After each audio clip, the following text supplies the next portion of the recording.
And I'm not on vacation, so none of that will be had right now.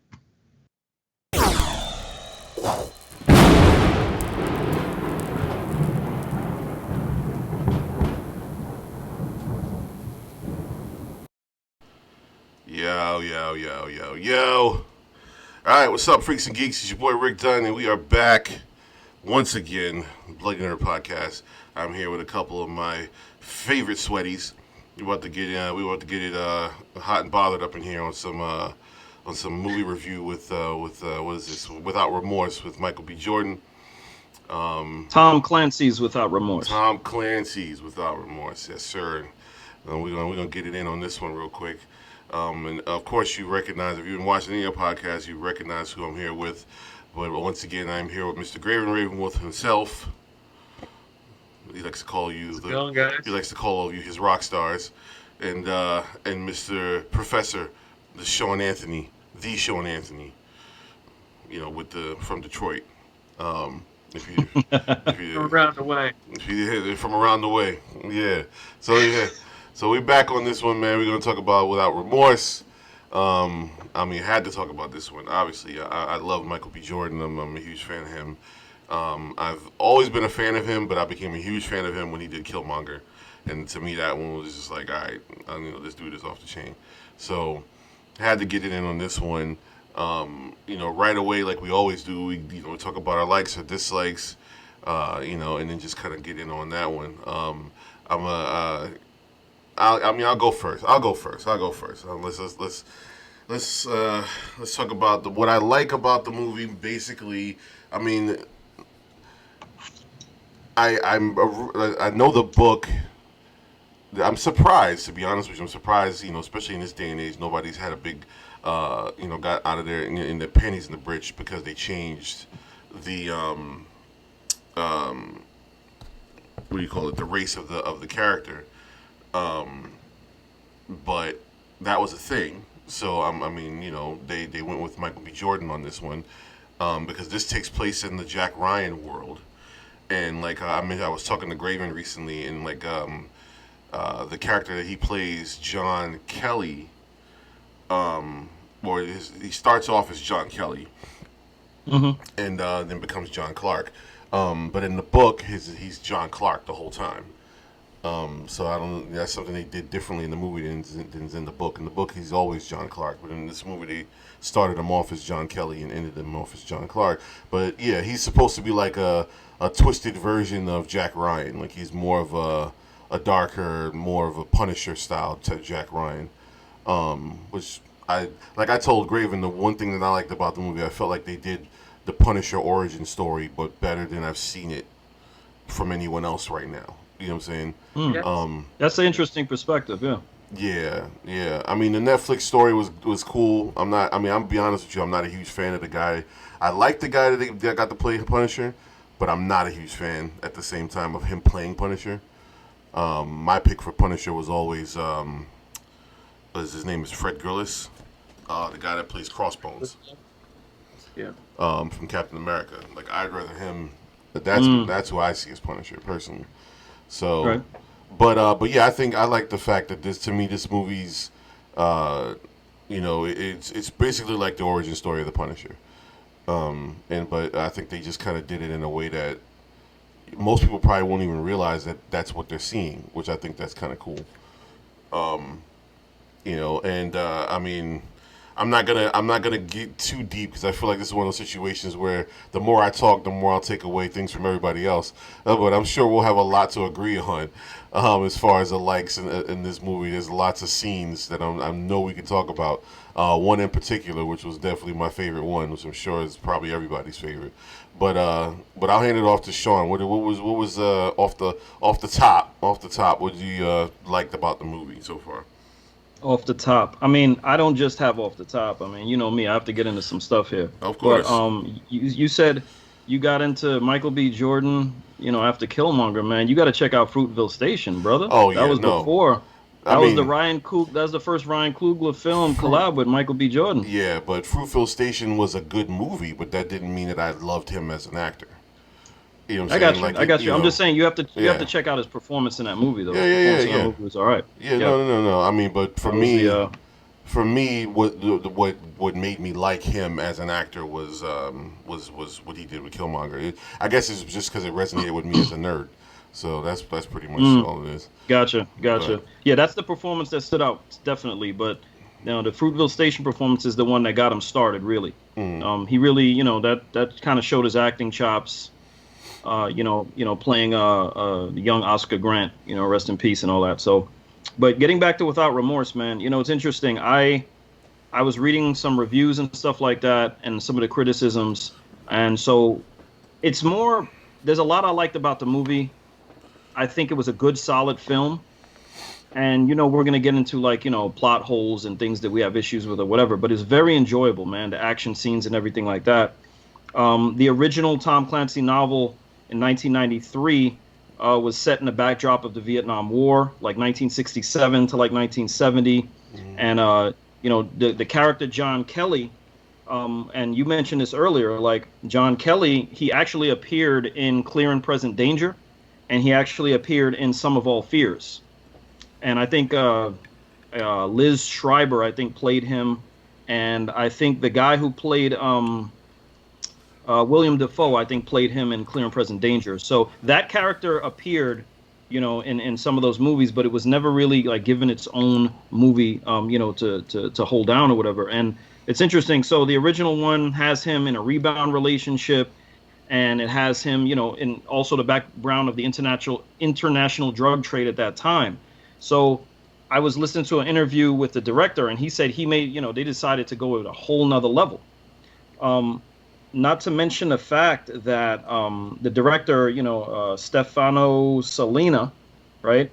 So he's the director from Sicario 2, which, I didn't know that. And I was like, wait, that makes sense, because a lot of the way the movie flowed and a lot of the sort of, cinematography kind of felt the same as like a Sicario movie in a sense.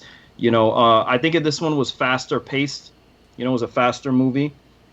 Also, he directed a series called Gomorrah and another series called 000, if y'all check that out. It's like a foreign kind of, drug trade film series or whatever. But it's kind of dope. The writer of this movie, when I was researching the background, also stood out to me, Taylor Sheridan. He wrote the 2 Sicario movies. And, anybody who knows me knows, I think the first Sicario movie is probably, I feel like that's, one of the greatest movies of that genre ever made. Sicario 2 wasn't as good as the first one, but that's because it was living up to the reputation of the first one, right? So, but Sicario 2 was a dope movie. And, I think Taylor Sheridan, I liked what he did with this movie in terms of the flow. I do have some issues with some of the dialogue, which I'll get into later. But they really made an effort not to have this movie resemble the original 1993 canon from the book or whatever. And there's this reoccurring theme that's been coming up in these podcasts, which is how do you create films to keep and hold the audience's attention in today's time, right? And I want to flesh that out a little later on. But just to get into what stood out to me with the film, right? Number one, this was a darker film.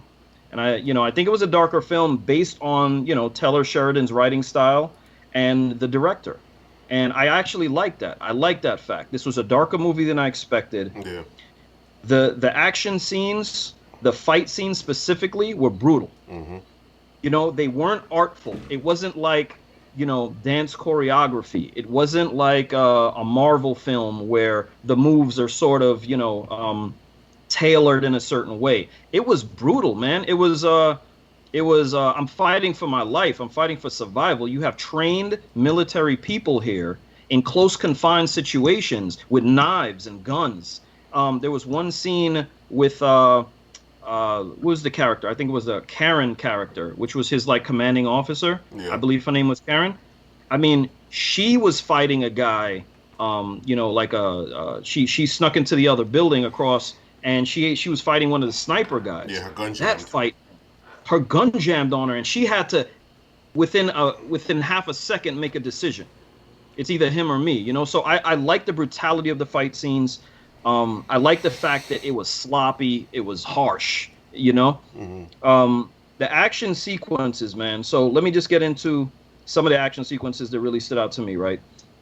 The home invasion, where he's listening to his music and everything like that, and the guys come in to actually kill him. They end up killing his wife. That scene, just a sort of, and again, it was a fast-paced movie, but it's sort of like they slowed down what was going on in that scene, so you could kind of like go through that with him, right? He was creeping up the stairs. He was going to different rooms. I like the fact that when they murdered his wife, and he finally realized it, and he crawled to the bed, and he pulled the sheets back. It was just his reaction. They didn't show her. They didn't. No. They didn't need to show her in that time, right? And I thought that subtlety was great, because then it was left up to Michael B. Jordan to actually, show us what he saw, right? So I like that sort of subtlety. You don't always have to show everything, right? The scene before that, where he takes out all the other guys except for the one that got away, and that's another thing about this movie. When people get shot, it's not like they get shot and they just keep going. When they get shot, they're down. It was really real. It was more realistic than we're used to seeing recently, anyway. And maybe because we've been sort of engulfed in this superhero kind of era, but both of these guys shot each other. They're on the ground, and there was a scene where I think it's an iconic scene in this movie where that flashlight is rolling around. Yeah. The flashlight is rolling around, and he's trying to make out the guy's face, right? I love that scene. That was that in itself was artful, the way they did that, right? There was an airport scene where he lit the car on fire and he was sort of interrogating the guy. I thought that was pretty badass for them to include that scene the way it was. And I honestly thought he was going to leave the guy in the car while, and the guy maybe jump out, and then he has him. He jumped in the car to interrogate this guy. Oh, yeah. So that was broad. I wasn't expecting that. This guy literally had nothing to lose, and the film was making you understand that, right? Two more scenes, and I'll let it go to Grave, which is the prison fight scene, man. That's the scene. I know maybe Rick wants to, so I won't say that right now. That's the scene. I'll leave that to you to set that off. But the plane crash scene also got me, man, because the plane crashed in the ocean, and you're in foreign waters and everything like that. And he had to go back because the mission, he was essentially on a suicide mission, and the mission was so important to him. He had to go back for the equipment, and he had to use his SEAL training in that moment. And you could even hear him in interviews and stuff like that leading up to the film, where he says this was the most intense training he's ever had to do for a movie, because he had to spend a lot of time in the water and under the water. And I just love that scene, because there were moments where I was like, man, just a respect for Navy SEALs and the amount of training that they have to go through. It kind of took me in that scene with him. And he had to figure out in that moment how to get out of there. So those are the things that stood out to me. Overall, man, enjoyable movie, great action movie. I'm going to say great, but very good action movie. All right. I have to say with what you guys are saying, gentlemen are saying, I agree with a lot of what you're saying. As far as kind of set tone with my perspective on it a little bit, as far as the movie goes, unfortunately, I'm a little bit of a novice when it comes to Tom Clancy's work. Made it crazy enough as it is. I haven't really read a lot of his content or his novels. Of course, I've seen previous movies, like Clear and Present Danger and Some of All Fears. And I've seen those things, but those films were a lot longer ago, and I haven't had a chance to really see him since, and unfortunately, I haven't really got into Jack Ryan. I know a lot of people are going to be upset about that. I haven't really got into that myself. So I was able to go into this film and just kind of look at it from what the film was, rather than having any type of preset, feeling or mindset about what it should be. So that kind of let me look at it in an interesting case. Normally, as you guys have seen from some of these other podcasts we've done, just knowing me, I'm pretty good on trying to be up on things that I'm watching and kind of understand the mythos and the thing. So it was new. With saying all that, first and foremost, it's just kind of repeating the same things that you guys have said. Mainly, though, is that Michael B. Jordan played a great character in this film. He really had a chance to shine in this film, as he has been. He's had a lot of films in his, pantheon of work that we like, and then there's some that we thought could be better. But this is nice to see a standalone, kind of a solo, where he wasn't kind of sharing the space with any major actors. Except for one or two or so. Funny enough, you could have almost said it was kind of like a Fantastic Four reunion, if you will, because the guy who played Thing, who played the CIA agent in this, was actually who played Thing in Fantastic Four when he played Human Torch, alongside him as Human Torch. So it's kind of interesting to see that kind of play off a little bit too. So seeing him in his depth was great. I think that he really centered the whole movie well.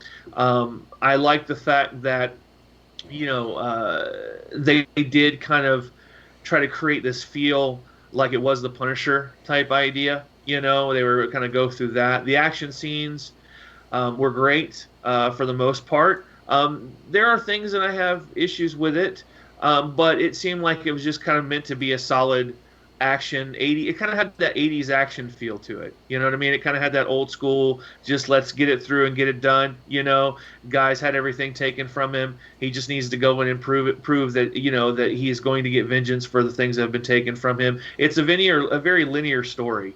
There's really not a lot of bells and whistles to this, I feel. It's just let's go in, let's get it done. It has a very much John Wick feel to it, but then again, we know this came way before John Wick with the stories that were written.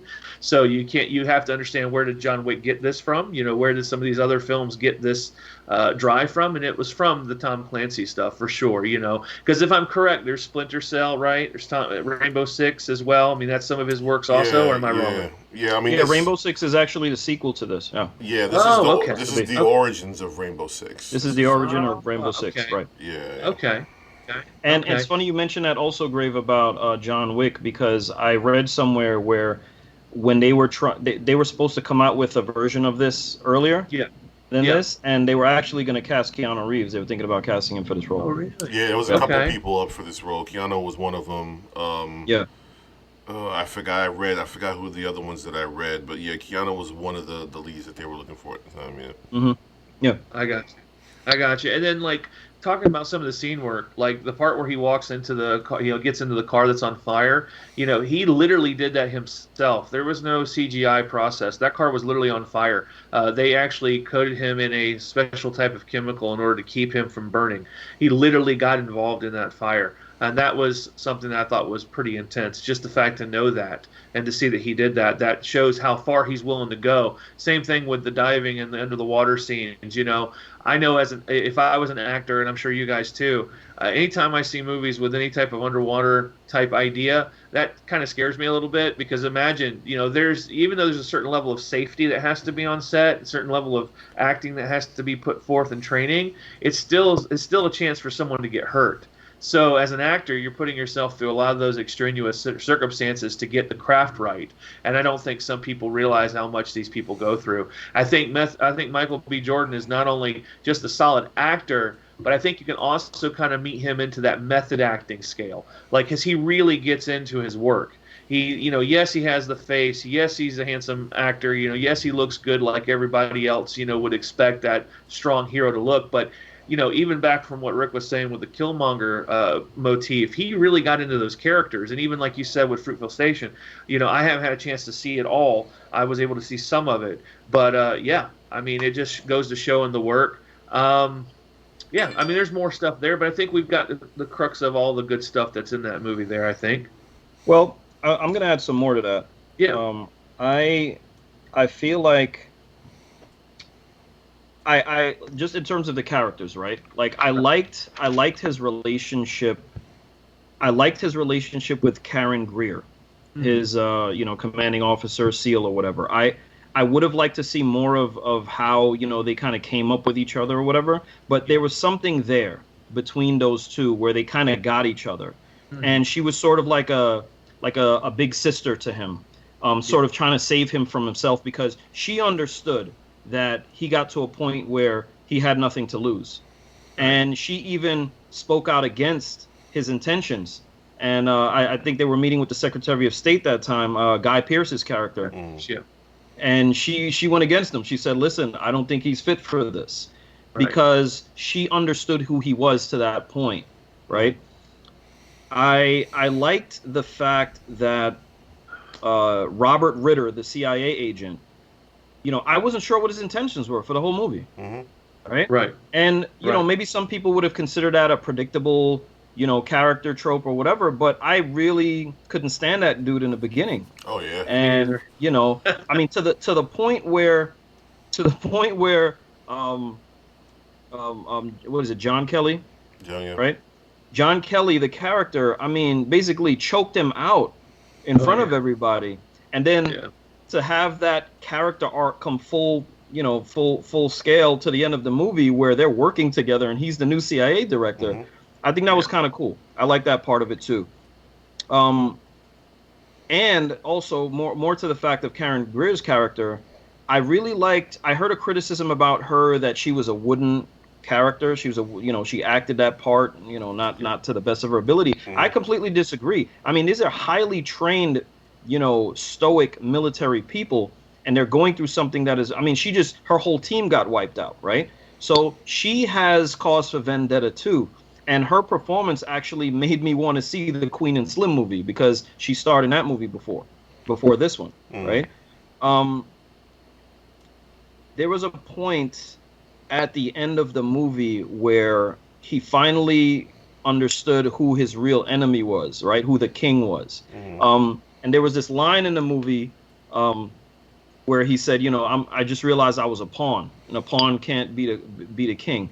He finally gets to the king, so to speak, which is, you know, the Secretary of State, Guy Pearce's character. And when he had him at the bottom of the water, drowning, and he said, "You're going to say my wife's name, you know, before you die," I thought that was it for him. He was good. He gave up. Yeah, he did. You know, but that wasn't part of the plan because they orchestrated it where Karen was going to come and rescue him. But he actually got to a point where I thought at least that he gave up, but then he had sort of like that memory of her. And I guess he decided to go back along with the plan because he could have easily drowned himself in that moment. Well, so I thought that was pretty dope where you weren't sure about that, right? Yeah, you see that because even when she comes to the door, he hesitates to open the door. Yeah. Like he kind of looks at her like, "Oh yeah, I forgot about you." You know what I'm saying? And then he slowly opens the door. Like he didn't jump. It wasn't like he was trying to get out of the car.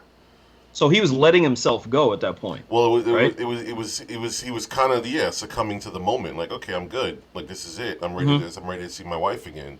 You know, and then you see the scene where he sees her, and you know, it's kind of like it's not your time type moment.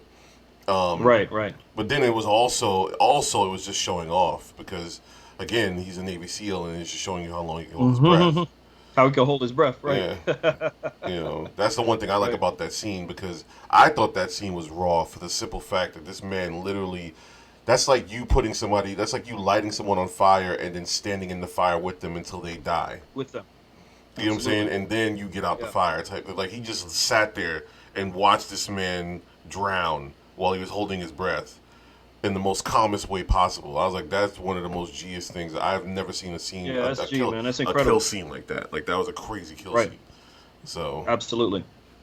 The other thing I want to bring up is I think it was the third act where they were they had that team that they sent in to get to the guy who John Kelly realized was his counterpart. He thought he was getting to the king when he said, "I'm getting to my counterpart." Yeah, you know, Victor in Rykov. Yeah. Right. Yeah. And when they were stranded in that building, it was sort of like, So I was watching this film review by these two mundane individuals, and they were saying how bored they were watching this movie. I don't know how you're bored when the tension in that scene alone was crazy, man. I mean, you had Russian authorities, you know, even though it was filmed in Germany, but you had Russian authorities, you know, all across the street. You had snipers across the building. The whole thing was planned as a setup to have American bodies, especially these trained military soldiers' bodies on Russian soil, so you could make the case that they were, invading your country or up to some kind of espionage. And how are they getting out of this? And just the firefight and the fact that, members from their team got shot and, they had to be carried.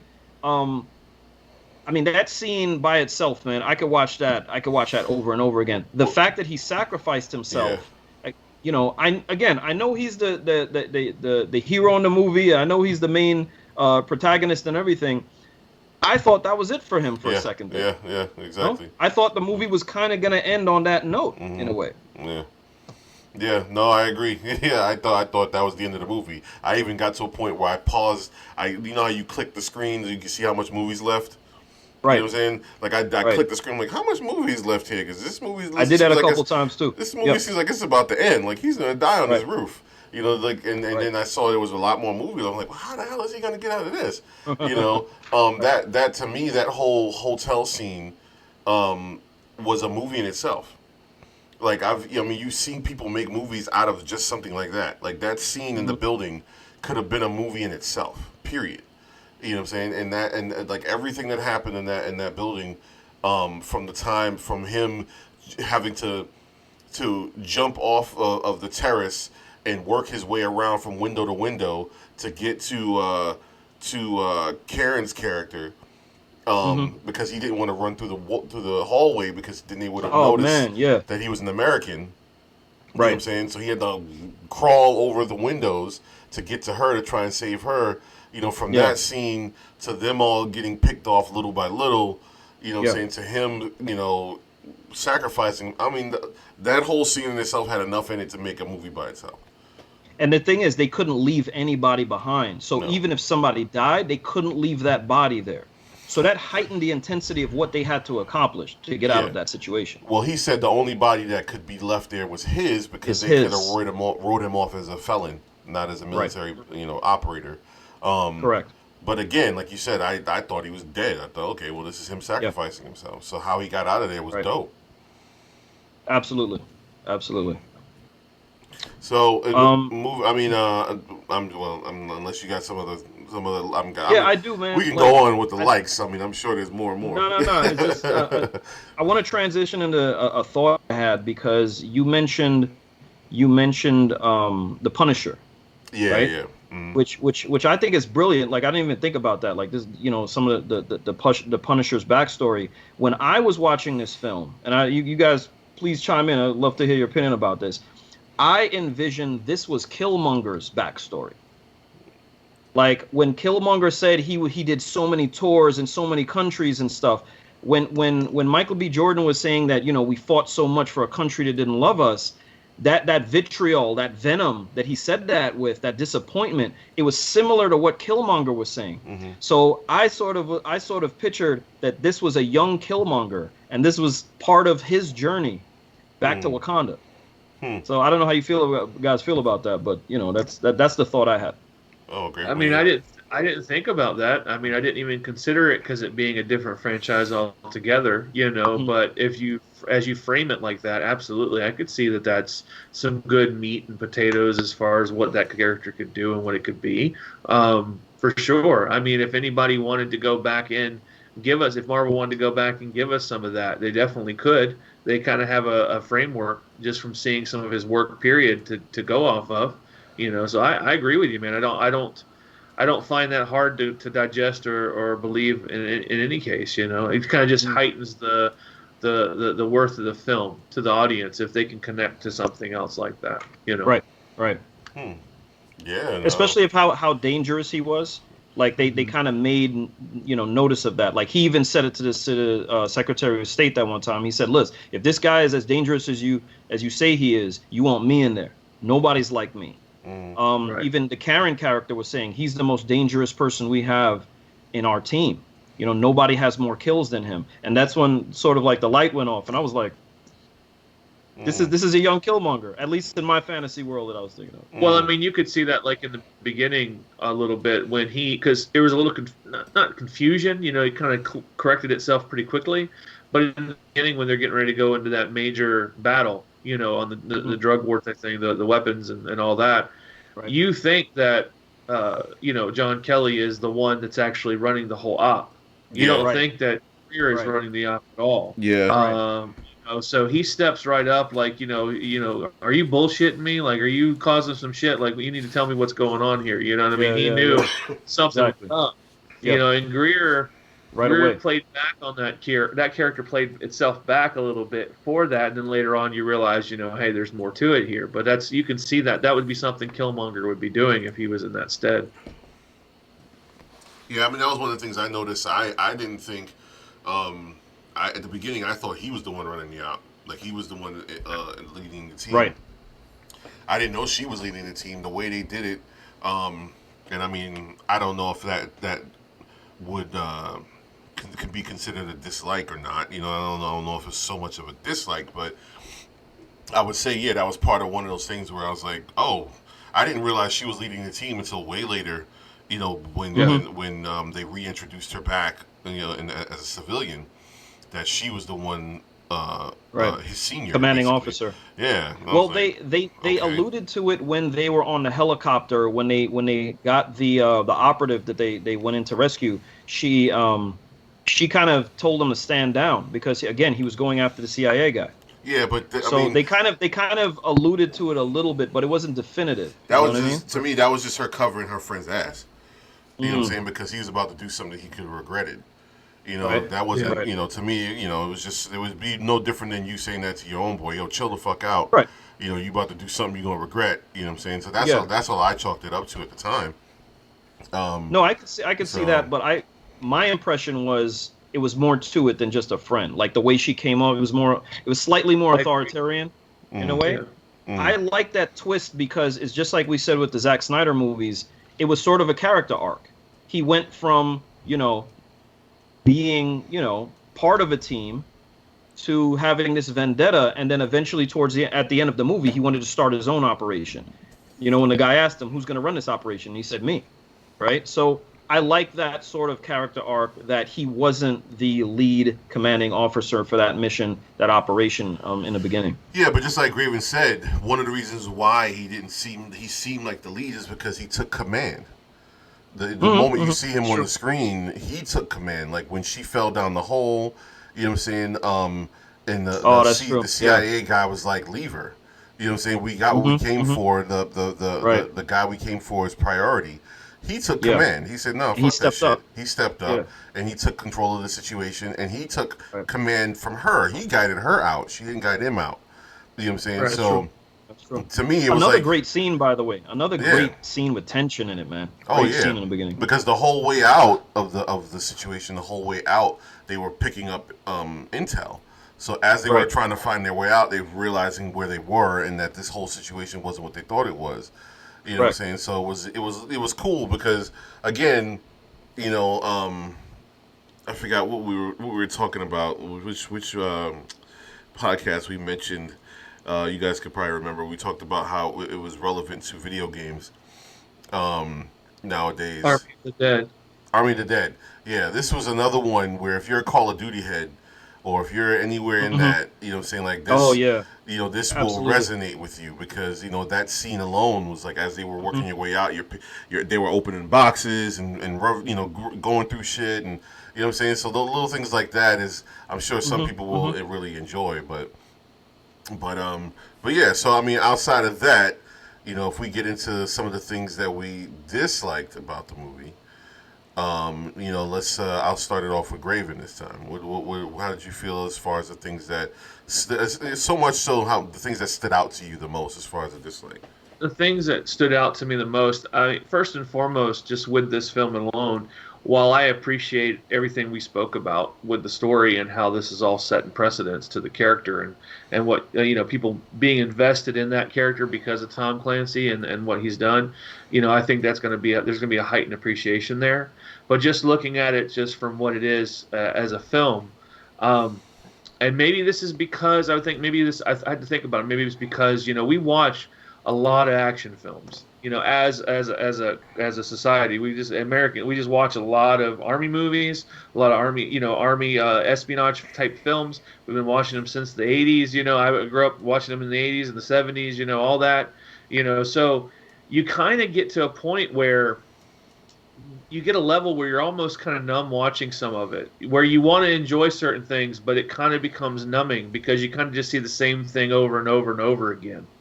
And that's nobody's fault. It's just sometimes it's hard to come up with some fresh things here and there when it comes to that type of genre. But there's a lot out there that does it well. With this one, I didn't like the fact that I like Guy Pearce as an actor tremendously. I think he's underrated a lot and things that he gets talked about and reviewed with. But it's one of those things where when I saw him, I automatically knew he was the villain. Before the film was even over, I already knew he was the bad guy. I didn't have to. I completely lost interest in seeing the ending of the film now, because as soon as he showed up, he was the only other one. And again, I'm not insulting the actors that are working with this film, because they did a great job of what they had to work with. But as soon as he came in, he was kind of the one that kind of sucked all the air out the room, just like Michael. So when you have those two types of characters in the film, you lose that belief system. Because like with what you were saying about the CIA agent, Sean, I thought he was going to be the villain too, and I like the fact that they were pushing on that. I like the fact that they were making you hate this guy, because it makes you feel like, hey, maybe he's part of the Russian asset process. Maybe he's got something bigger going on. So they start to weave that in the beginning of the film pretty strong. And then when they kind of remove that from you and put up Guy Pearce in front of everybody, I'm like, oh, come on. Really? Is it not? It's going to be this easy? I could figure this out this easy? So I was kind of irritated with that momentum. I think it took a lot of the wind out of the sails with that. I think it's when it comes to Michael B. Jordan's character and him being so great at the role, I think because he was so strong in this role, it really took away a lot of the other characters.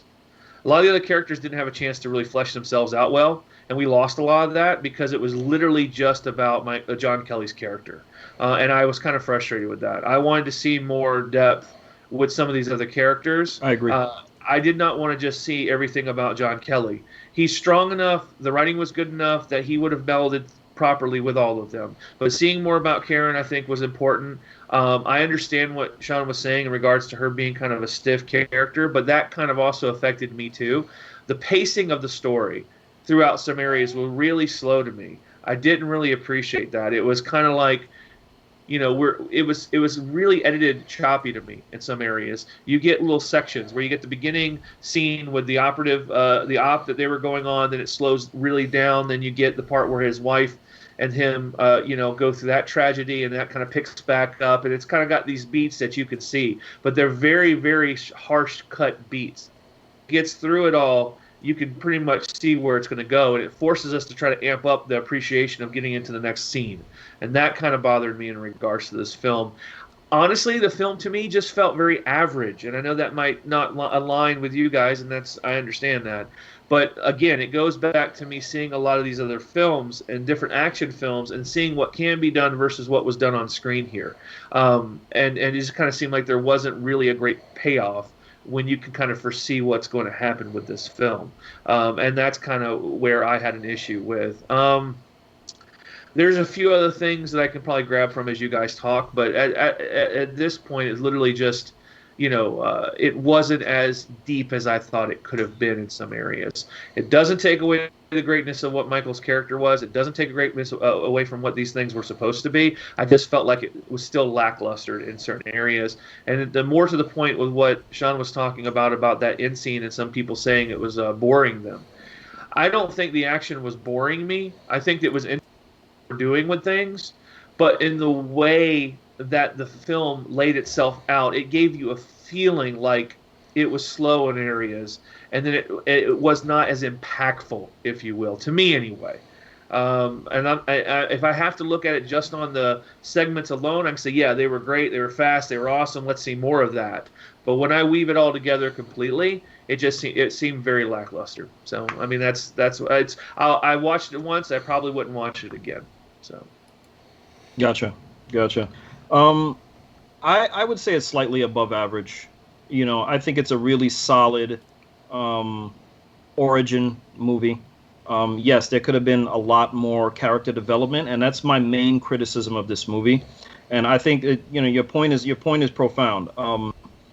Michael B. Jordan can carry his own movie, But again, I think it comes down to the writing. You know what I said before. I would have liked to see more of the background story between John and Pam, which is Laura London's character. Mm. And what's particularly interesting about that is Lauren London, this is her first film back acting, you know, after Nipsey passed away, Mm-hmm. you know, who was her partner. So she had a lot of emotion and a lot of acting to bring to that role. And sort of she maybe had 5 to 6 minutes of screen time in this whole movie. I watched interviews with her where she said that those scenes where, you know, those flashback scenes or whatever, you know, were really heartfelt and they really sort of were emotional between the two of them. But we didn't get enough of that. There was some mention of them when they came back from, you know, a get together or whatever of, you know, do you remember that picture? Do you remember us, you know, at the prom or in high school or whatever? I would have liked to see more of them connecting because when she gets, you know, taken out, you don't really feel much for her character, or, you know, there's not more of a binding tissue to feel what Michael B. Jordan is going through, or his character is going through, to suffer that loss. It's sort of like he's just, you know, this angry guy who's, you know, on a mission, and he's on a purposeful mission and nobody could stop him. He has nothing to lose. But I would have liked to feel more emotion with him losing that character. And I'm sure I've seen Laura London in movies before. She's a underrated actress, right? So that part I feel like, you know, the writing could have been tailored to flush out that relationship a lot better. Yeah. One thing that gets on my nerve, that bothered me, I should say, is why is it that, and you know, I think this is lazy, where they always have some kind of get together for you to sort of see what the relationship is with him and his wife and how they are around their family and stuff. I mean, I remember a movie. I'll think of 2 movies just off the top of my head. There was a movie that came out with Charlie Sheen called Navy SEALs. Yeah. There was a scene there where each of them were doing their own different thing, right? And, you know, he was at a barbecue or at I think it was a wedding or something like that, and he jumped off the bridge, and then some people had to leave whatever they were doing. It's always like some kind of Saturday get together or whatever. The second movie was Squat with LL Cool J, right? You know, again, they're at a barbecue and they get called and they have to go in. Let's slow down. Let's stop doing that. Like there are other ways to flush out the character where you could make it more of a connection. You know, I mean, come on, Tom, freaking Top Gun. They were playing volleyball, dude. I mean, what do you want them to do? Like, I mean, well, that scene. like, but we're talking about that. We're talking about an '80s scene that was an iconic scene. Yeah, but it's always some kind of weird. Like, it's either going to be a barbecue, they're going to be at a bar. It's either going to be at a bar, they're going to be at a barbecue. They're, you know, some type of outing with the. I mean, it's just. Or they're at a funeral. You know, one of their members died. They're at a funeral. Mm-hmm. You know, it's. But again, you're sort of making my point for me, because Top Gun was in 1980s. Okay, so it's been done before. Yeah, we're in 2021, so let's try to reinvent. And I don't have a problem with them with a barbecue scene or a gathering scene. That's not what my problem is. My problem is you're using that as the connective tissue to orient the viewing public to these characters. There needs to be more than just a barbecue. And in this movie, it was just that get together. They were like, "Hey, do you remember when we were at prom?" And then all of a sudden, she's getting killed. So that's what I had a problem with. Not in the barbecue and the gathering itself, right? It was very quick. There was no depth to it. It was just a very quick one and done. Here she is. Here's his wife. This is what they're dealing with. It was maybe like 3 minutes, 4 minutes, if that, and then it was done. And then there was no. There needed to be more than that, because I feel like they had good chemistry, man. Those two characters, they really had good chemistry. I think they're friends in real life too, so that showed as well, right? I'm with you, Graven, in terms of the ultimate bad guy. I feel like they could have. I wasn't too crazy about his speech he gave with Russia and what his sort of intention was, that he wanted to sort of unite the country based upon. I mean, I was thinking they could have added in an element where he was arms trafficking or something like that, and he was playing both sides, and he was sort of more, self-interested in a way, right? But sort of this idealistic speech that he gave about, American society and, it divided us or whatever. If they would have played more to the element of, listen, war makes this country money, and it also makes us money, I think that would have been a more sort of relevant diabolical theme for him, and a better motivation for that character than just saying like, oh, I wanted to bring this country together by presenting Russia the way we did during the Cold War, because look what Russia represents to us. So ultimately, I wasn't too satisfied with his motivations and at ultimately his character towards the end. I feel like it could have been more than one person at his level that he was in cahoots with, and this movie was just the start of that, where maybe they got to him, but who's next? Right? Yeah, that Spectre or Skyfall type feel Bond moment where there's a bunch of team of people going through the situation. Mm-hmm. I mean, it would have been nice to see him play off a little bit more of what, without John Kelly's character knowing this, playing off the motif of the chess ideology that was going through the film that John Kelly was bringing in, where he was like, you're all pawns to us. You don't get to make the moves. Right. We make the moves for you. So if we lose a few of you, what's the matter? What does it mean? What does it matter? Right. You know what I mean? And it would have ignited you're expendable. Right. Him a little bit more, because it would have harkened back to what he said. I'm just a pawn. This is it's not the king. Type thing. I think I would have got deeper involved with it too. But yeah, I think it very much just kind of wished away really quickly. It was all very quick movements. That's what I'm saying.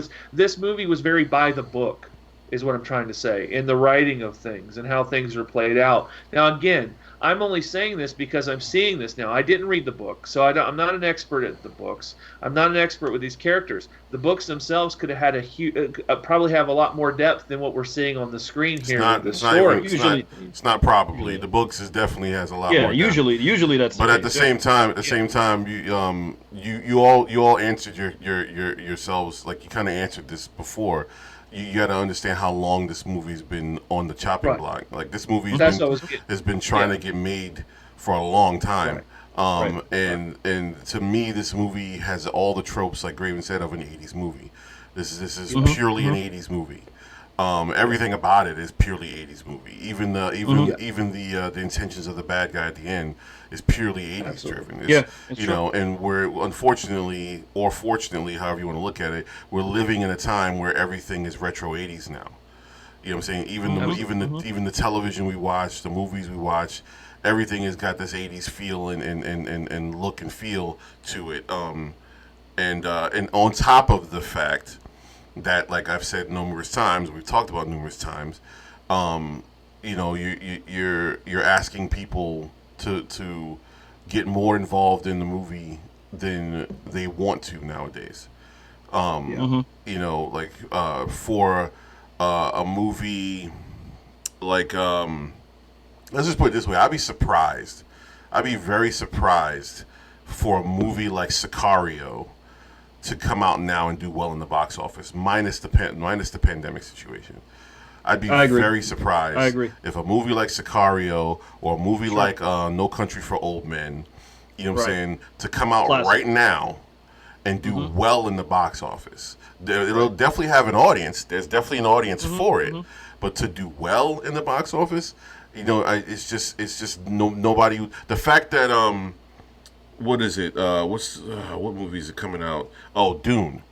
Dune's coming out, and it's supposed to be close to 3 hours long, right? And everybody's losing it in the social media sphere right now. Like, everyone's like losing their fucking shit. Like, this is ridiculous. It wasn't that long ago that we had 3 hour long movies and nobody gave a shit. You know what I'm saying? Yeah. But now all of a sudden a movie comes out. It'd be different if all the movies were 3 hours long and everyone was like, dude, I can't do all these 3 hour long movies. I can understand that to a point.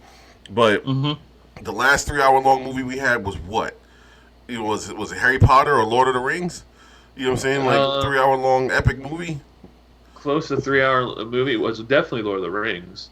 Avengers or came or, close. or the I was Hobbit, thinking the Hobbit Endgame, remakes. maybe Endgame. The Hobbit movies for sure. Hobbit Uh, movies for sure were close to 3 hours. I Yeah. know I did the calculations on Infinity War and Endgame in previous podcasts, but I can't remember now like how long those movies were. But maybe like 2 hours and 40. I'm guessing. Yeah, they were reaching.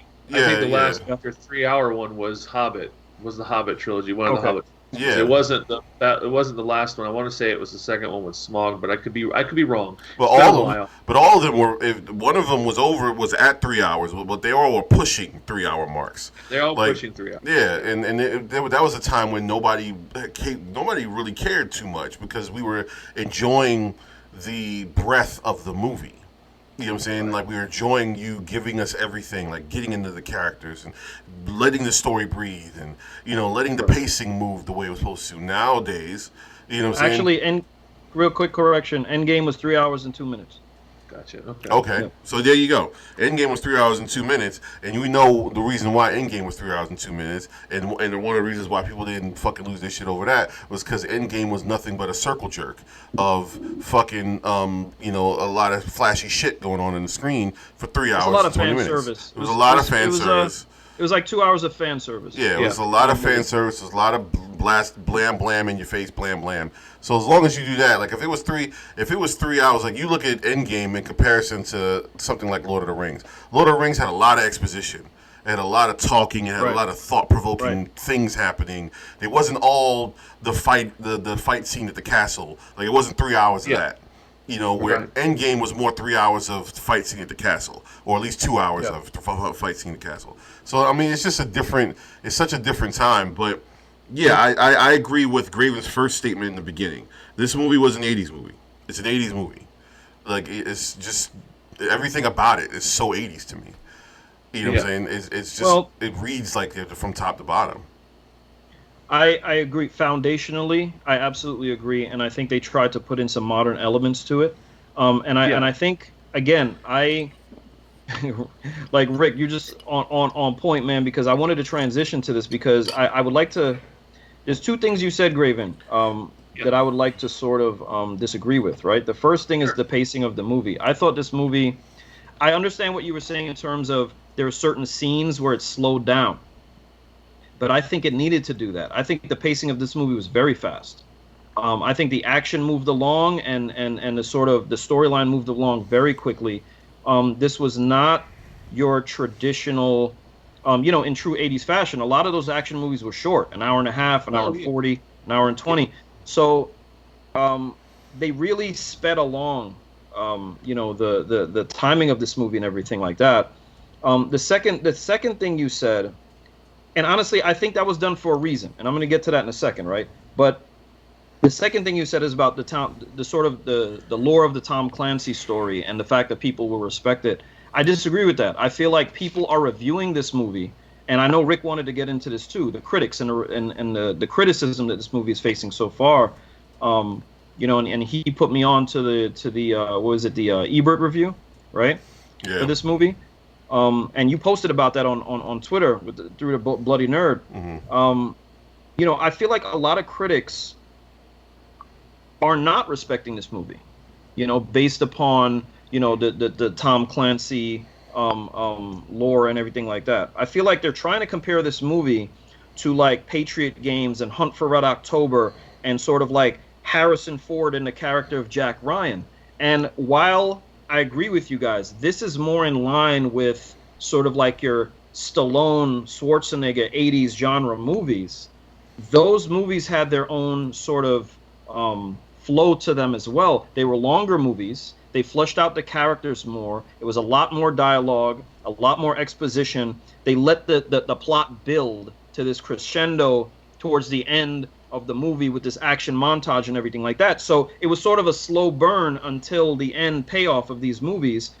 And I feel like a lot of critics are being, a little too harsh when I'm criticizing this. And some of the other criticisms I've heard are, the action is way over the top. And then, the audiences are not going to be. I didn't see that. They were Action is way saying over the top. Yeah, I heard like the action is over the. I read a couple articles where it said the action was over the top, and a lot of things were unrealistic in this What? movie. Like he jumps Got it? into Yeah. a car that's on fire, or he holds his breath underwater for so long. I just think that's idiotic, right? Seriously. That's the fact that he's a trained Navy SEAL, right? So Yeah. again, a lot of people are sort of losing interest. The other claim was that audiences aren't going to be interested in a sequel. I've read that in multiple reviews, and I completely disagree. Um, Rick sort of touched on this just now, which is, we're in this new age of engagement. You have to get your point across a lot faster because the sense of the public, the attention span of the public is zero to none. So how do you hold that attention? How do you engage people now? He brought up, it's so funny, like three movies that are sort of like my all-time favorites get brought up on this podcast: Sicario, No Country for Old Men, and Hunt for Red October. I mean, those are special, special movies, right? But again, they're longer. The characters are fleshed out more, and I feel like they wanted to present an '80s style movie, but they had to sort of speed up the pace a little bit to not lose the audience in this. So, and as a result, the characters and the character development suffered a little bit. But I still feel like it was a extremely enjoyable movie. I feel like some of the scenes in this movie, and I'll disagree with you again on this, Graven. Like, you said that a lot of this movie was done by the book and the scenes and the overall themes. But I feel like some of the action sequences I haven't really seen before. I mean, correct me if I'm wrong, but some of the action sequences were pretty interesting and sort of fresh in this movie. Yeah, I mean, I'm not disagreeing with you on some of the action sequence. I'm saying overall, the whole movie as a whole kind of becomes kind of by the book. In it, the action sequences is what helps it stand out. It helps give us something different. But when you look at it as a whole, is what I'm talking about. When I look at it as a whole, it's very much by the book. Gotcha. Okay. I understand where you're coming from. The formula of the movie you're talking about. Formula of the build, yeah. I got you. And kind of just before I lose this thought, I wanted to kind of add a little more onto what you were saying, kind of give you my thoughts on what we're doing for films for people nowadays to keep engagement versus having to speed things up a little bit sometimes, kind of capture people's attention. I don't feel that, and this is not with you, in general, I don't feel that excuse can be used overall anymore. I think that because of Netflix and Hulu and Amazon and these streaming services, we are looking at things we have to look at things a little different now, I feel, versus the traditional Hollywood released movie and how it's created and how it's set up based on producing and budget. We've learned for a long period of time that the old trope was that Hollywood puts out films, they have focus groups, the focus groups let them look at the finished product to some degree or partial finished product, and then they start moving and tweaking as they need to. So if some movie is not so long, or they can make it smaller to gain interest within the focus group so that the mass audience is going to enjoy it. There's all these little excuses that we've always been told as viewers, as people in entertainment, that this is why a movie can only much long, or if it's longer than this, it has to be a certain reason. And then as we watched the Hollywood progress over the years, we've started seeing movies like Hobbit, Lord of the Rings, even Endgame, where we've expanded it out longer, allow them to tell a good story. And for the most part, I could eventually say at that point before streaming that I understand you're moving and weaving with the times a little bit. However, when you bring out, when Netflix comes across, and now Hulu and Disney Plus and all this, they're showing us hands down that that's no longer an issue. They're creating content. They're giving creators the ability to create content no matter how long it takes. Do whatever you need to do. If it's not a movie, then do a series. If you need longer time, make it a series. Mm-hmm. If you can tell what you need within a certain hour and a half, 2 hours, then there's your movie. But we're going to give you free reins because we need you to create content.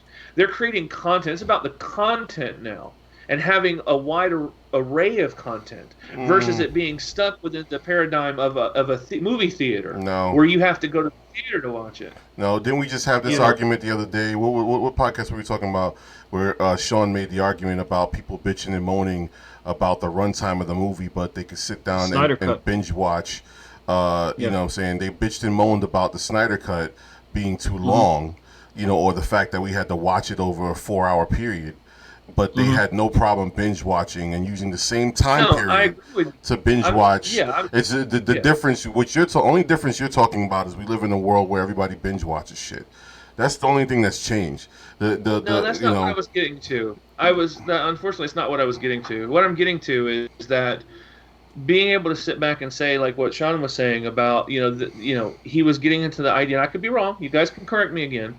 But from my understanding, what you were saying, Sean, was that with this movie, and you were talking about other people being able to, consume a certain amount based on this film being what it was and having it created a certain way. They couldn't go into certain depths of issue because it was being structured a certain way for time and also being able to have the viewer still be engaged to watch it, right? That's what you were saying in regards to this. And I'm saying I understand that. But that can't always be an excuse based on what we were talking about before, which what Rick was just saying. It depends on. No, I agree with you. I agree with you on that. Yeah. You have more options now, so you can either take the time to make the movie the way it needs to be made, right? To enjoy that thing for whatever service is using it, then let it be for that. If that's not the case, if it's meant to be just only in theaters, I understand them having to take certain situations and cut things down for the proper consumption of making their money back or appeasing certain audiences. But when you go to a streaming service and you're putting it on a streaming service like Amazon Prime and Netflix and things like that, that excuse shouldn't be there anymore. Let the creators address the characters and the story the way they need to. They adapt it. They should be able to adapt it better. Yeah, I mean, because they don't have all those types of what you're talking about is great, Graven, but that has nothing to do. That's everything. What you're saying is like, yes, the creators should be able to create what they want in the not in a vacuum, and should be able to create it and however they like, because we live in a world where you have all these options. Of course they should. Of course they should. But that's not the case. That's not the case. That's not the case. Yeah. And it's never going to be the case, unfortunately. It just doesn't work that way. What I was saying, Graven, was, and again, I completely agree with you on that. It shouldn't be an excuse. But I was just sort of alluding to the fact of the decisions that the creators of this movie made, because this is a challenge in today's society. And that's where it's sort of like the paradox of what we're living in right now. And that's why I brought up sort of the run times of, defending the Snyder's Cut versus, people binge watching a whole season of Stranger Things, or, watching, Infinity War and Endgame in one afternoon, which is like 5 or so extra hours of movie, right? So, the paradox is society as a whole has a shorter attention span. Yeah, but at the same time, we're living in an age of people binge watching.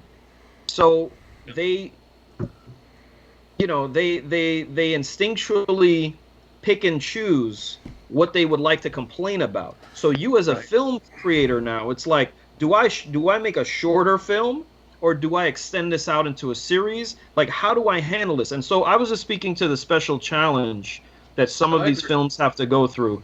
Not necessarily disagreeing with you on what should be, right? Because I think we're all on board in what should be. And we had that debate before, that discussion rather, that filmmakers should have freedom to, especially proven, filmmakers, they should have that freedom, that creative license to extend their vision. If they have to make it 3 hours or 4 hours or 5 hours, right now we can chop that up into a mini series or into a six episode story arc, right? We have the luxury of doing that now, but it still remains a paradox and a special challenge to keep the audience's attention for certain type of movies. Yeah, got it.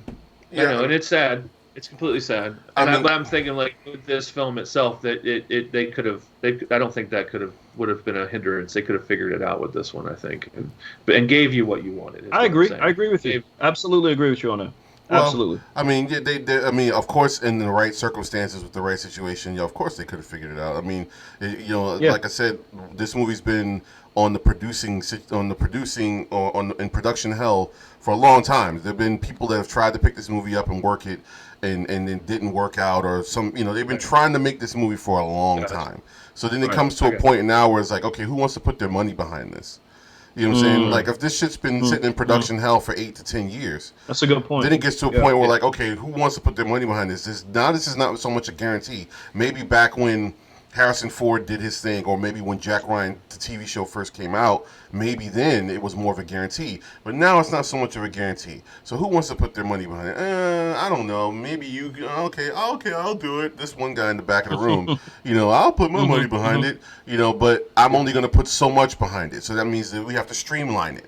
Now we have to take Right. Tom Clancy's book and streamline it down to into a way that I can afford Hour to pay and for it. 45 minutes or something Yeah, like that. that I can afford to pay for it, basically, and get Right. some benefit out of it at the same time. Right. So, Right. unfortunately, we just don't. If the doors were open and the money was flowing for everybody, then I'd be like, yeah, motherfuckers, y'all have no fucking excuse. You know what I'm saying? Right. But unfortunately, they do. That's a great point, man. Excuses. There's tons of excuses for why these things don't work out the way they want. Yeah. That's a And great on point. top It of comes the down to fact, financing. Yeah. oh yeah, Financing is there's a a huge lot part of of it. reasons. There's a lot of reasons. But also, we live in a world of franchises. Well, yeah, but I You also know? can waive the same point. Yeah, and but we can also waive the same point that we've seen proper action films created with the same type of content within the same type of framework and done very well. So but you can argue both sides. no, but you're arguing the wrong thing. I'm not talking about the content. It has nothing to do with the content. It has nothing to do with any of that. It has everything to do with who's going to put their money behind it Right. and how much money Well, they're that's going to what put I'm saying. behind it. But that's but Exactly. but I get what you're saying, but it's not this. You can't say that I've seen a movie like this before and they were able to do it. With the same content. You know what I'm saying? And the only reason why that movie, like Sicario, was able to breathe more life into their movies because somebody put more money behind it. You have a different production behind it. Right. Because again, you got to look Yeah, at this. You got to look at this movie. This movie comes from a book, like a book. Like this book Yeah. for this movie has understand. a lot more information in it. So it's not like somebody basically took the book and whittled it down to what they were able to pay for. Right. That's Yeah, the I get it. I layman's understand how it version of works. it. Yeah. That's all. That's No, a I great get point. I get how it works, but I've seen indie films that's been based on books that's done better. So I understand it with lower budgets. It can be done. I'm firmly aware that it can be done. Of It's course just it picking can. and choosing why those motivations were used in the screenplay. Yeah, You well, know, it's you- picking and it's about choosing. picking and Yeah, choosing the- it's picking and Yeah. choosing It's picking and choosing what parts of the movie are decided to be more. In this movie, his vengeance and his need to get to the king was the more important thing that they chose to spend their money on. Basically what this movie was, they chose to spend their money on a summer blockbuster, shoot 'em up, bang bang, exploding. Yeah. And that goes Yeah. back to what Sean said. We live in a time where, unfortunately, that makes more sense than breathing more life into the exposition of the character. If you spend Right. more time, and using an indie movie thing also tells me exactly what I'm talking about. The reason why is because it is an indie movie. You know what I'm saying? Because less people are putting their eyes on indie movies. You know what I'm saying? They're not blockbusters for a reason. Unfortunately, we live in a time where not many people give a fuck about sitting and watching exposition of characters. They want to see shit explode and they want to see people get shot in the head. And so that the people that put money behind this movie decided that was the movie they wanted to make. That's pretty much what we're Right. getting at. Because if Right. you look at the same, Tom Clancy wrote Clear and Present Danger. Clear and Present Danger was a completely different movie, but it comes from Completely. the same canon. In that movie, they chose to get more into the exposition and the behind the scenes of the politics, and it was like watching the West Wing, where everything was. Now the problem with a movie like that is if you aren't into politics, or you don't give a flying fuck, you're not gonna like that movie. And what's funny is I'm looking at the freaking Rotten Tomatoes. And the first thing it says on Rotten Tomatoes is, despite a commanding performance from Michael B. Jordan, Without Remorse fails to escape its outdated patriotic tropes and forced franchise place settings.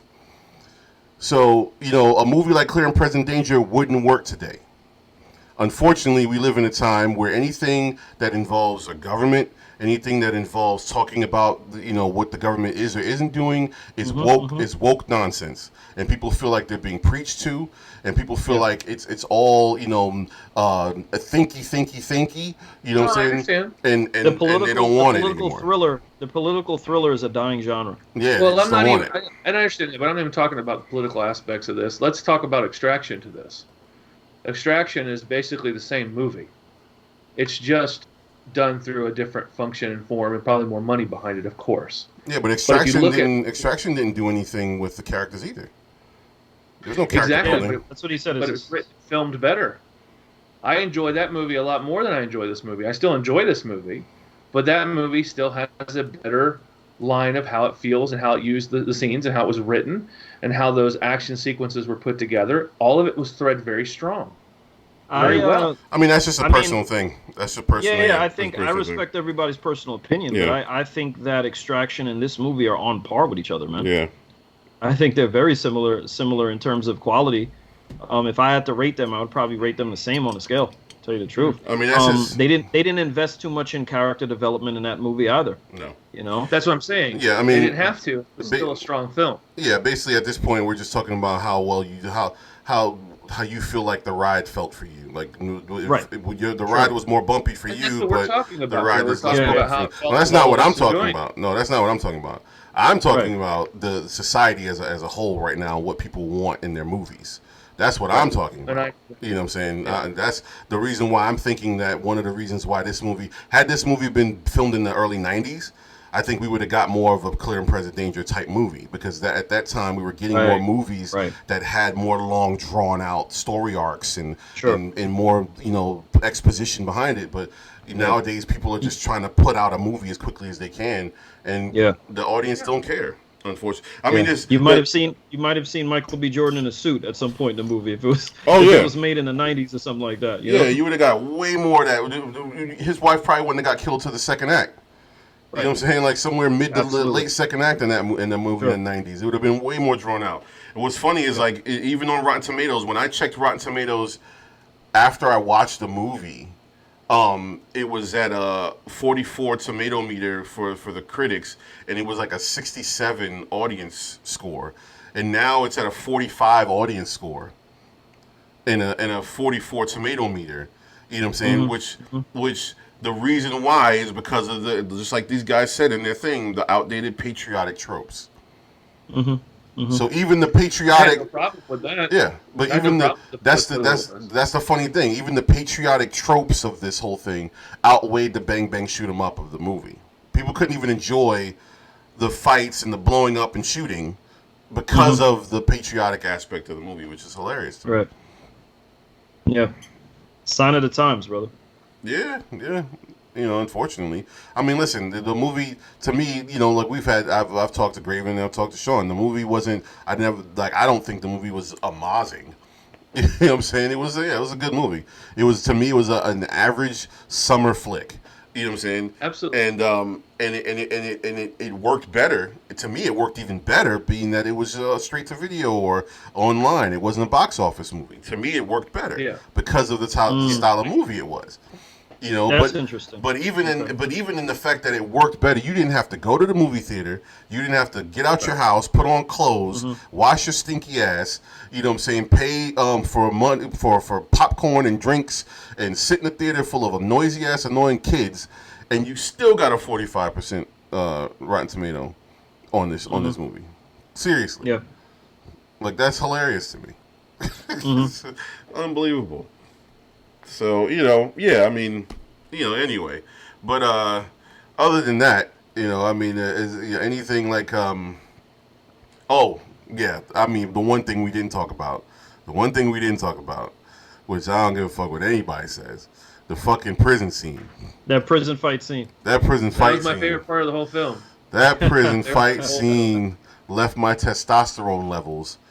Like if there was a gym nearby or a punching bag, I probably would have like hurt my wrist or something. Like it would have been on some old Rocky shit where at the movie you leave the movie thinking you could fight type shit. Like that's how that scene left you feeling. That scene was dope. That scene was awesome. I mean, that was a great scene. And even the scene that you talked about, Sean, with when he was going for the equipment. You know, I mentioned this to Graven before. One of the things I loved about that scene was that it showed you how creative a Navy SEAL he was. It wasn't just the tension was all there. Have any of you guys ever done this before? Like I've watched movies like this, and if you see a scene where the guy goes underwater, have you ever instinctively or subconsciously just hold it, even without even thinking about it? You just like sitting there like. Yeah. Once in a while, He like, oh my god, he's running out of air. He's running out of air. Like I do that all the time without even thinking about it. And it was like that. That whole thing had you on the edge of your seat because you're like, you're like, he's running out of air. He's got to be running out of air. You know, and the way he found pockets of air, he found the pocket of air in the air bubble, and he breathes that out. And you know, he's snatching the life jackets for what reason? I have no idea why he's snatching life jackets for. And then you see why he's doing that. The dude was creative. Like he was seriously, it was like a Navy SEAL MacGyver and shit. And that was really fun. You know. Well, the one thing that came out in the whole one of the main points that came out in the movie was he was the best of the best. Yeah. You know, my question to that prison fight scene was, do you think that he thought he was going to die in that scene? Yeah. Because there was no way of him knowing that they were going to spring him when they sprung him. Yeah. And another criticism I heard is things were so convenient, you know, like he's battling all these prison guards and stuff, and it's just so convenient that he got sort of, you know, bailed out of that situation. I mean, again, it's a movie. There's a certain amount of latitude that you give so the plot could continue. But do you think that because he was so uneasy, like he was restless, especially when they brought him, they say, you know, turn your back. Because he was like, where am I going? And he just kind of knew from then that it was going to be on, right? So he started prepping himself and getting ready. And you saw the intensity building in him for that scene. And I was just wondering, does he know he's going to die right now? But he's going to go out, you know, blaze of glory kind of thing. I think he had to think that was possible. You know, I think that's one of the reasons. That's one of the reasons why he had that one guy in the neck hold. He said, close the door, I'm going to start breaking necks. You know what I'm saying? Like that's him going close the door. Like, you know, he's giving himself an opportunity to stay alive. Or else they're just gonna keep coming in the door. You know, so he gave himself an opportunity to stay alive a little bit longer. You know, but he had to have thought that this is potentially it. I think there was a couple moments in the movie. That's I think another good thing about the movie. I think there was a couple moments in the movie where I think he thought that this was it for him, and then he got out of it. You know, but he was willing to see it through, and regardless of knowing, oh, this could be it for me, he still pushed forward. You know, right? I mean, the thing that you said about you know, people saying the convenience of it. Of course, it was definitely very fucking convenient that the people came when they did. You know what I'm saying? And because I mean, I think it would have been awesome if that shit had carried on for like a day or two. You know what I'm saying? Like, and then you come back like the next day and he's got like 12 bodies in his room and shit. It's like, just piling him up in you know what I'm saying? Like, that would have been cooler if it went on for like 12 hours and he had like all these dudes just handcuffed in his room and shit. That would have been, you know what I'm saying? Like, but at the same time, it's funny because it's like these people talk about, oh, it's so convenient that this happened for him. I agree. It's very convenient, but I also think it's stupid that y'all don't understand why the convenience is put there. You know what I'm saying? It's like saying, oh, you know, I don't like this pizza, even though you just watched the guy put tons of salt on it, and the reason why it's got tons of salt on it is because everybody at the table loves salt. And you watched him put salt on it, but then you still ate it, and then complain about the fact that it's too salty. Like, it's like not understanding that we live in a day and age right now where people are demanding a type of movie. You know what I'm saying? And that's the reason why this movie feels the way it feels, on top of the fact that I don't think anybody was willing to put more money behind it than they put behind it. You know, that's just you know, we can probably dig deeper into it and find that out, honestly. Right. But that's just like an overall, that goes deeper. To me, it's like it goes back to the thing that we talked about. There's a difference between somebody who makes this movie critiquing thing you could call it a job or just a responsibility. You know what I'm saying? Everybody's a critic, so everyone's got something to say. But it's one thing for you to say something without taking the time to look into what you're talking about, or do some research, or let me take a moment and research the reason why this might have been, instead of just sitting back and saying some shit just to say it. You know what I'm saying? Like that's the thing that kind of annoys me. Yeah, a lot of people talking, but no people paying attention is unfortunately the problem. So, yeah. But yeah. I have one last thought on this, and it's more specifically to Michael B. Jordan. We started off talking about him. So it's more of an observation, not a criticism. I would like to see, and again, this dude, he's still young. He's an outstanding actor. I respect him a lot, and I respect his work. And I would like to see more of an evolution of his characters, especially in the action genre, right? And usually what tends to happen is that when a character starts to get older and a little longer in the tooth, you see more of that reflected in the characters they play in the action genre. And the two people I'm thinking about are Arnold Schwarzenegger and Keanu Reeves, right? And Keanu Reeves and John Wick, you understand that connection of loss. He loses his wife, even though his wife is hardly even in that movie. Keanu's acting has evolved over time. It wasn't always the greatest. And, you get to the John Wick character and you really truly understand his motivation and his loss, and especially after he loses his dog. If you're a dog lover, you deeply understand that. And especially the way that was carried out. And just the way he carries the movie, he's this super agent, this super assassin rather. And but he's older. He's not as fast as he used to be. He's not as sharp. Like there's some age there, and that makes the character more interesting to me. Arnold Schwarzenegger, he is the epitome of the '80s action movie, iconic hero. There are 5 movies I thought of that, even though they weren't necessarily you consider like action movies, but you could see growth in the way he plays these characters, and he actually did some acting in these movies, right? So I thought Collateral Damage was one, The Last Stand. There was another movie called Sabotage. The 4th one is Aftermath, and the 5th one, which I'm kind of remiss that we didn't bring this up during the Zombie Apocalypse podcast, was Maggie. Yeah. That was a dope zombie apocalypse movie, right? And in those movies, you could see that time is wearing on this guy, or in certain movies he's kind of corrupted, or he's there's growth in that character. And I know that age comes with that, but I just don't want, because Michael B. Jordan is an amazing actor. He brings the intensity and the passion to those roles, and it seems like he's always in physically superior shape. And he's always gonna, get the best of whoever, with the exception of Black Panther, of course. But I would like to see him at some point be in an action movie similar to, let's say, a John McClane, where this rugged kind of guy is like, there's a lot against him, and he's not this superiorly, fit, athletic guy who can, outfight everybody and outlast everybody. And how can he use his wits to get through? And I think that would be just as interesting. So I just hope he doesn't pigeonhole himself in sort of this reoccurring action, young, vibrant action role where he's just constantly bringing this intensity and this fight and this anger to these roles, where I know he has more than that in him. And that's just specifically for the action genre films that he plays, because I know he's played other movies in dramas and stuff like that where he's pretty good. Yeah, I mean, hopefully that's the case. I mean, the only thing I can say to that is,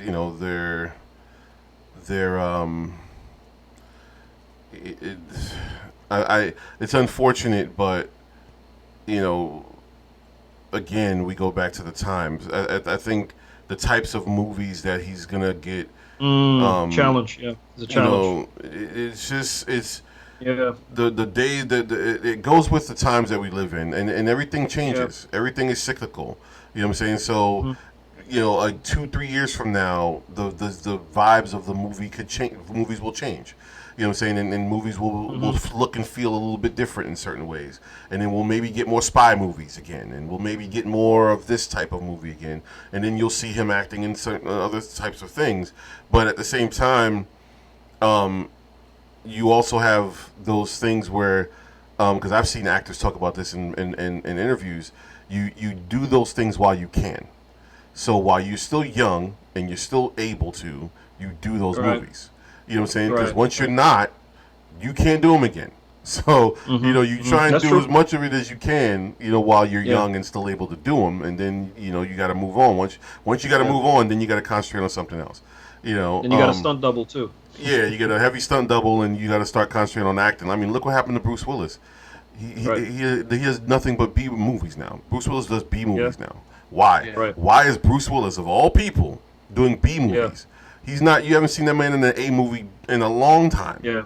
That And he man has much better acting chops. Yeah, than that man does straight to video movies now. I think that kind of goes because of his personality traits and what he's done through the years and on sets. So I think he's been kind of blacklisted from better films. Yeah. This all come out from like the Cop Out movie and what happened between him and Kevin Smith. There was a lot of eyes put on that, a lot of stuff, and going forward, other certain types of productions that he was on, and how you work with him. So I think that's been speaking a lot of volumes to why he's getting these B movies. I don't think other people want to work. His name is starting to get tarnished a little bit by his prima donna type mentality. I think is what's been happening. That's just from what I've heard and what I've read. Yeah. Now I don't know how true it is. Yeah, I mean, I'm sure it's very plausible, but I'm also sure there's tons of other people in Hollywood that are assholes too. But if your ticket is still bringing in a lot of money, you know what I'm saying? Which I think what happened with Willis is his shit started not bringing in money anymore. People weren't really looking at that dude anymore. I think the problem with Willis is that I think he held on too long. We're trying to do the diehards and all that shit, and he didn't transition into something a little bit more, older and more prestigious, roles. He didn't do that. Mature. Yeah. Like I mean, even the new movie he's got coming out, the fucking Alien movie that he's got coming out. Again, he's the fucking diehard in space with the aliens and shit. It's the same shit. Yeah. You know what I'm saying? It's like he hasn't taken that move. Like, dude, make the flip, bro. So I get what you're saying. I think so far, I think if you look at Michael B. Jordan's choices, because before this he did, what was it, Mercy? I think if you look at his Just Mercy. I think you look at his choices so far, I think he's taken a lot of opportunities and chances that he probably don't need to take right now. You know what I'm saying? Like, even doing that movie Mercy and all that stuff, he doesn't need to take those roles because he could just do what he's doing. He could just take his shirt off and fucking run around and shoot people from now until he's in his late 40s and 50s. He's like the new Will Smith in a way, right? Yeah, like he could do that, and Will Smith did the same thing. Will Smith started taking weird roles, like he did, what was it? 6 Pounds. What was that movie he did? 6 Pounds. He lost all that weight. Like he did a lot of crazy movies. Legend of Bagger Vance. I love that movie. Ali. Yeah, he did Ali. Like he did a lot of movies where it didn't just require him running around like Bad Boys with his shirt off. And even though he could have spent the younger part of his career being an action hero, and that was it. Yeah. So I think so far, like Will Smith, I think he's making some cool choices, and I would like to believe, just based off of his choices now, that he's probably going to do what you're hoping he's going to do. Like, I think he's going to make the right choices moving forward. So far, if his older choices have anything to show for it, at least. Right. So. Gotcha. I think, too, it goes to say, too, we talk about what he's doing as an actor. I think it's also good to say that he is, I think, mainly responsible, I would say, and you guys can correct me if I'm wrong, that he's basically been funding a lot of film Yes. He's been producing and Yep. he's adding a lot to Yep. the arts, and he's actually helping out films he wants to see, things he wants to be involved with, and like the Netflix show Raising Dion. If it wasn't for him, that wouldn't have came out. Right, right. And Yeah, then he stays busy. He's staying busy, man. and Yeah. he's also, I think he's working on Static X as well, or Static. Yeah. For Yes. DC as well to some degree. So I'm excited for those things. So yeah, I mean, I think he's got his hands in a lot, but I think it is a pivotal moment where he has to kind of start really kind of deciding what he's going to do and where he's going to fit in things. I think Sean has, and you guys have a perfect point on that. Yeah, I think he's definitely got behind the scenes. He's executive producing. He's producing a lot, and I think he's already started his own production company. So I think he's doing a lot of executive producing. Like he was behind that movie Kin, which was a cool little flick as well. And like you said, he's behind the Static movie, and Raising Dion. Yeah, he's behind Raising Dion, and I forgot there's something else that he's also behind. But he's definitely behind the scenes a lot in producing movies and putting money into flicks as well. So I think he's making a lot of good choices for a young dude. Because I agree. He could just be operating solely off his looks and saying "fuck it." Yeah, that's true.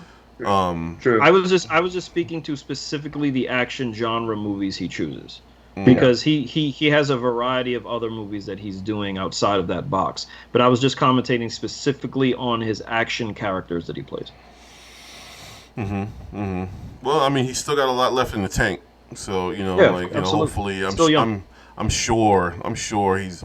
I don't know, man. I think the dude has a lot of opportunity to surprise us. We'll definitely see what happens. I mean, everybody's still wondering whether or not they're going to bring him back for Black Panther. So, yeah, and they should. I think they should. Yeah, I definitely think they should. For sure. So, but yeah, so I mean, overall, man, like we said, this movie wasn't definitely not reinventing the wheel. I also feel like because we live in a franchise world right now, they're definitely trying to get a franchise out of this. They're trying to. They call it the Jack Ryan verse. That's what they're calling it. Well, yeah, you also have the Jack the Ryan Ryan verse. verse Yeah, the Ryan verse. Yeah, with the Jack Ryan TV show and all that. So they're definitely trying to build out the whole Jack Ryan universe. But I think they definitely were trying. I think they're hoping to get a franchise for Michael B. out of this movie, just like they did with Wick with Keanu. So, and that also might be part of the problem. You know what I'm saying? Like if their whole thought process was to look at this as a story arc of 3 to 4 movies, then they're willing to not tell as much of a story or too much of a story in one, because they're trying. Right. So that could also be part of the problem. That makes sense. You know what I'm saying? Unfortunately, because there's no guarantee they're going to get another movie, and then this movie stands on its own. So then, but yeah, you know what I'm saying. So I mean, overall, it was a fun flick. So I mean, I didn't hate myself for watching it. No, me. But all right, well, I mean, I guess that's pretty much wraps it up for this one. Overall, I'm still surprised it's got a 45. I mean, I'm not surprised, but to see it drop from like a 67 audience score to a 45 is crazy to me in a couple days. Like that's hilarious to me. In the day and age we live in, it's just this. I don't know, man. This is hilarious to me. Movies nowadays. But what's coming out? I know what do we got coming out next? I know we got the DC, Marvel's doing the Loki and the Hawkeye. Is there any? Oh wait, Black Widow. Black Widow's coming out. June 9th, I believe. June 9th. So we don't got anything nothing big hitting until June. I don't think, right? April, May, until next month. Army of the Dead should be out soon. Oh, Army of the Dead comes out this month. So that's definitely the next thing y'all gonna see us on. That's the next thing you're gonna see us on, most definitely. I don't think anything is out between now and then. So most definitely you're gonna see us on that Army of the Dead. And yeah, remember, the Army of the Dead movie is gonna be one that movie that I'm gonna watch. If y'all watched the last Army of the Dead trailer review that we did, I'm not big into zombie movies, but I'm gonna watch this one.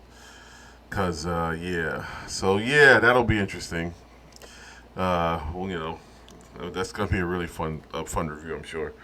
But so the next thing y'all gonna see us on is the Army of the Dead review. And I think that's about it. I mean, I think thanks for checking us out, sitting in with us. If you lasted this long, please comment down below, join the conversation, give us your 2 cents on the movie, what you liked and what you disliked, and if you would like to watch a second version of this movie, would you watch a sequel of this movie now that you've seen the first one? Put it down in the comment section below. Hit the subscribe button, the like button, please, so that way you can see more of our stuff when it pops. And I will say thank you to my brethren up here. I will leave their contact information down below. So if you want to check out anything that these guys are doing, please look at the comment box or description box, and I'll put their information down there. But on that one, I will say peace out, guys. Thanks for coming in. And we'll talk soon. Appreciate it. All right. Absolutely. All right, people. Peace out.